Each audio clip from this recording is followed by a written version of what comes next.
Hello बच्चों, स्वागत है आपका अपने यूट्यूब चैनल मैं सॉल्यूशन बाय जीत सर। तो आज हम कक्षा 10 के गणित विषय के निदानात्मक कक्षा हिंदी मॉड्यूल के अभ्यास करेंगे, जो कि परीक्षा के लिए अति महत्वपूर्ण है। और यह उन बच्चों के लिए अति महत्वपूर्ण है जो गणित विषय में कमजोर हैं या जिनने गणित अभी तक नहीं पढ़ा हुआ है, तो उनके लिए ये नीम साबित हो सकती है। तो इसमें हम देखेंगे कि पहला चैप्टर है हमारा वास्तविक संख्या।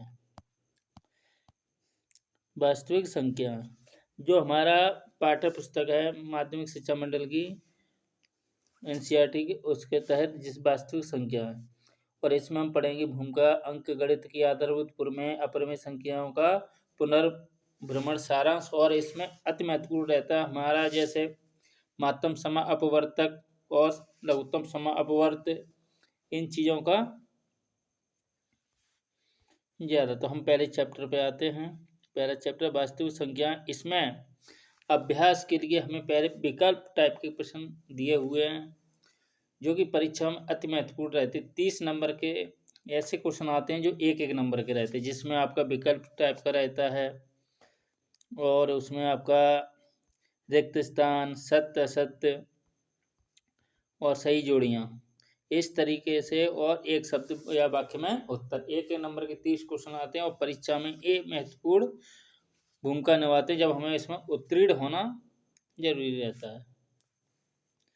तो आज हम पहले देखते हैं। और इसमें ज़्यादातर बच्चे कहाँ गलतियाँ करते हैं कि प्रश्न क्रमांक एक में विकल्प टाइप के प्रश्नों को लिखने में भी कहीं कहीं त्रुटियाँ कर देते हैं, तो उसका हम विशेष ध्यान रखेंगे। तो जिसमें हम देखेंगे कि अगर हमें पहला प्रश्न है तो कॉपी के पेज पे सबसे ऊपर साइड हम लिख देंगे प्रश्न क्रमांक 1 का हल या उत्तर लिख सकते हैं। तो उसमें हम देखेंगे पहला प्रश्न क्रमांक 1। और हम अगर यहाँ प्रश्न की बात करें तो जैसे पहले का उत्तर मान लीजिए कि आपका, जैसे हम 9वें प्रश्न की ही बात ऊपर दिख रहा है 17, 23, 28 का एचसीएफ क्या होगा। तो इसका एचसीएफ क्या होगा, ए, यानी एक उत्तर होगा। तो इसका ऐसे हम इसको लिखेंगे, जिसमें प्रश्न की कोडिंग जरूर होनी चाहिए, उत्तर की कोडिंग ये जरूर होनी चाहिए कि ए उत्तर रहेगी, बी, ए, सी, डी, इनमें से कौन सा उत्तर है उसकी कोडिंग यहाँ सही होनी चाहिए। उसके बाद उसका क्या उत्तर लिखा है वो लिख सकते हैं। अगर यहाँ तक भी लिखेंगे आप तो भी आपका उत्तर सही माना जाएगा, लेकिन हमें पूरा उत्तर लिखना चाहिए। तो हम बात करते हैं प्रश्न क्रमांक 1 से। सही विकल्प चुनिए। तो 96 और 404 का एचसीएफ होगा।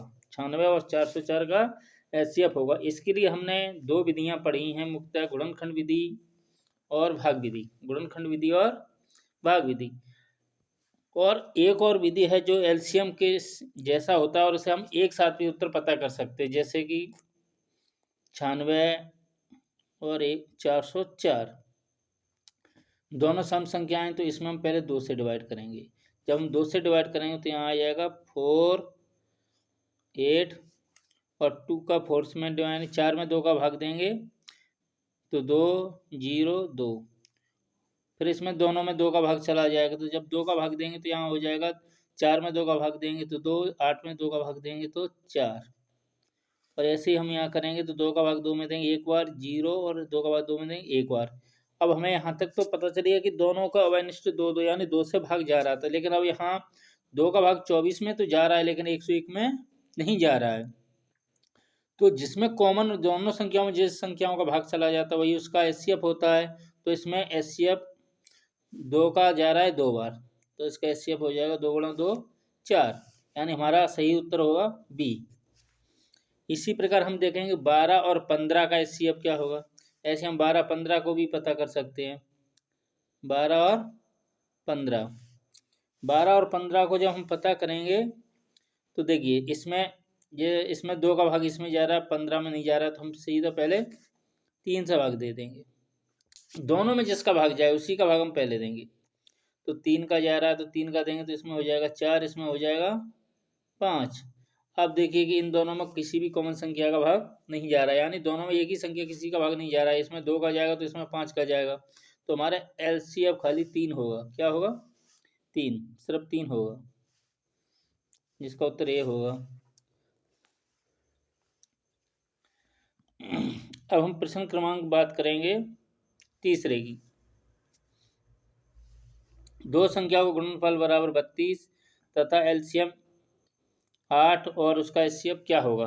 तो इसके लिए हमें एक सूत्र दिया गया है, दो संख्याओं का गुणनफल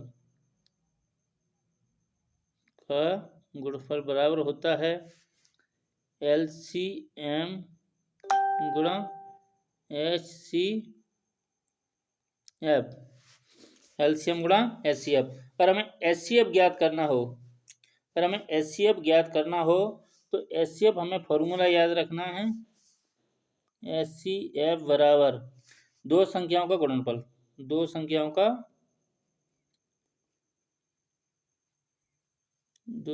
का गुणनफल और बटे में एलसीएम। अगर एलसीएम पूछा हो तो यहाँ एचसीएफ हो जाता है और यहाँ एलसीएम रहता है। तो देखिए दो संख्या कौन सी दी हुई है? 32, दो संख्या का गुणनफल दिया 32 और एलसीएम कितना दिया? 8। तो 8 32 में जब 8 का भाग दें तो उत्तर आएगा 4, 8 चौक 32। तो हमारा सही उत्तर क्या होगा? 4। सही उत्तर होगा 4 और 4 उत्तर हमारा है ए वाला। कौन सा है? ए वाला, यानी 4 उत्तर ए होगा। अब हम बात करते हैं चौथे नंबर की। चौथे नंबर का सवाल है 4 और 7 का महत्तम समावर्तक ज्ञात कीजिए। 4 सम और भाज्य संख्या है और 7 अभाज्य संख्या है। जब भाज्य और अभाज्य संख्याओं का एचसीएफ पूछा जाए तो उसका एचसीएफ हमेशा 1 रहता है। कितना रहेगा? 1। इसका एचसीएफ होगा 1। अब इसी प्रकार हम आगे देखते हैं प्रश्न क्रमांक 5। प्रश्न क्रमांक हम जब 5 की बात करते हैं, प्रश्न क्रमांक जब 5 की बात करते हैं तो 5, 15, 20 के एलसीएम और एचसीएफ का अनुपात होगा। तो हमें इसका एलसीएम और एचसीएफ दोनों निकालने हैं। तो हम पता करेंगे, हम एक साथ ही दोनों निकाल सकते हैं। 5, 15, 20।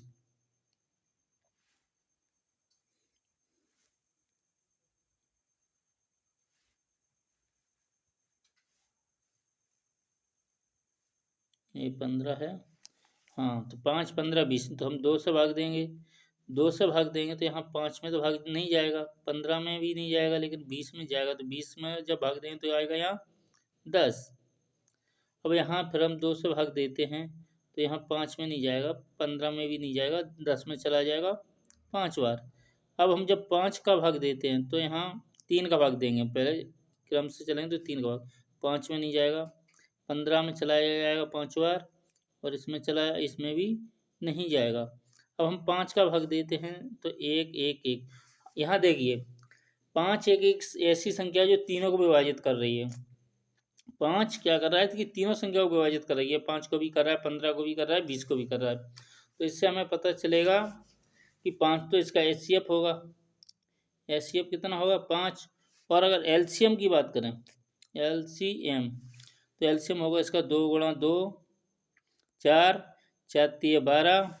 इसे और स्पष्ट लिखा देता हूँ जिस समय सही दिखे कि ये क्या बना हुआ है। ये 3 है, 3 2 दूनी 4, 4 3 12, 12 5 60, यानी कितना आएगा? 60। और पूछा क्या है? एलसीएम और एचसीएफ का अनुपात। तो एलसीएम और एचसीएफ, तो एलसीएम हम पहले लिखेंगे 60 और एलसीएम नीचे लिखेंगे 5। तो भाग देंगे 12, क्योंकि 60 में 5 का भाग देंगे तो 12 बार जाएगा अनुपात, और बटे में 5 का भाग 5 में दें तो 1 बार, यानी 12 अनुपात 1। 12 अनुपात 1 हमारा उत्तर है डी। हमारा उत्तर है डी। और इसी प्रकार हम देखेंगे छठवें सवाल को जब हम देखेंगे, निम्नलिखित में से कौन सी अपरिमेय संख्याएं हैं? तो अपरिमेय संख्याओं के बारे में हमें पता होना चाहिए। रूट में जो भी संख्याएं होती हैं वो अपरिमेय होती हैं। उन संख्याओं को छोड़कर जो पूर्ण वर्ग ना हो। जैसे कि मान लीजिए कि √2 है, √3 है, √4 है, और √2 और √3 पूर्ण वर्ग संख्या नहीं है, लेकिन √4 पूर्ण वर्ग संख्या है, जिसको अगर हम हल करें तो इसका उत्तर हमें 2 प्राप्त होगा। तो इसलिए √4 परमेय संख्या नहीं है। और एक और अगर हम इसे भाग विधि से हल करें तो इसका प्रसार अनावर्ती होता है, अशांत अनावर्ती होता है। जिन संख्याओं का प्रसार हल करने पर अनंत यानी अशांत अनावर्ती मिले उन संख्याओं को हम परमेय संख्याएं कहते हैं। तो इसमें तो ना तो 2 है, ना तो ए पूर्ण वर्ग है, ना तो ए पूर्ण वर्ग है, ना ही ए पूर्ण वर्ग है। इसका मतलब है कि उपरोक्त सभी संख्याएं हमारी अपरमेय संख्या हैं। सभी संख्या कैसी हैं? अपरमेय संख्याएं हैं, यानी तो इसका उत्तर सही होगा डी। अब हम बात करते हैं 7वें सवाल का। 7वें में दिया हुआ 15, 12, 15, 21 का एलसीएम। 12, 15, 21 का एलसीएम। तो हमें एलसीएम, हमें फैक्टर विधि आती है, गुणनखंड विधि आती है, तो उससे हम निकाल लेंगे आराम से। 12 या ऐसे पता कर सकते हैं कि ऐसी कोई संख्या बताइए जिसमें 12 का भी भाग चला जाए, 15 का भी चला जाए, 21 का भी चला जाए।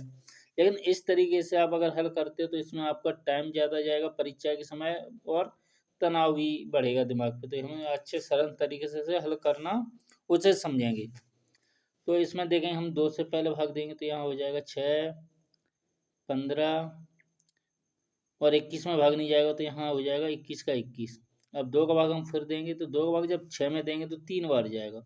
15 में नहीं जाएगा उतना ही लिखेंगे, 21 में नहीं जाएगा तो 21 को भी उतने बार ही लिखेंगे, उतना ही लिखेंगे। अब देखते हैं कि हमें इसमें तीनों में 3 का भाग जाएगा तो 3 का भाग देंगे। 3 एकम 3, 3 पचे 15, 3 सत्ते 21। तो अब हमें पता चला कि एक और 5 का जाएगा, एक और 7 का जाएगा। यहाँ से डायरेक्ट भी लिख सकते हैं, अगर ना लिखो तो ऐसे 1-2 लाइन और हल करके देख सकते हैं। अब देखिए जब हम इनका मल्टीप्लाई करेंगे तो 2 दूनी 4, 4 ती 12, 12 पंजे 60, और 60 7 होता है 420, यानी इसका उत्तर सी सही होगा, 420। तो 420 का उत्तर सी सही होगा। अब हम इसी प्रकार 8वें सवाल पर आते हैं। यदि दो संख्या का गुणनफल 135 तथा उनका एचसीएफ 3 होता है, एलसीएम ज्ञात करिए, जो कि अभी हमने पिछला में बताया हुआ था। इसी तरीके का सवाल था हमारा तीसरा, इसी तरीके का सवाल था तीसरा जिसमें एचसीएफ पूछा था। अब इसमें एलसीएम पूछा है, तो एलसीएम पूछा है तो हम इसका सूत्र देखिए, एलसीएम वाला सूत्र कैसे लिखेंगे, बिल्कुल उसी तरीके से। एलसीएम बराबर होता है दो संख्याओं का गुणनफल, दो संख्याओं का गुणनफल और बटे में होता है एचसीएफ। तो हम देखेंगे दो संख्या का गुणनफल कितना है 135, और एचसीएफ कितना है 3। 3 का भाग देंगे तो 3 भाग 13 में देंगे 4 बार जाएगा, 3 चौक 12, एक बचेगा तो 5 के आगे 1 लग जाएगा, 15 हो जाएगा। तो 15 में 3 का भाग देंगे तो 5 बार जाएगा। कितने बार जाएगा? 5 बार। तो इसका उत्तर होगा 45, यानी 45 हमारा ऑप्शन है ए वाला उत्तर हमारा सही है। इस तरीके से अब हम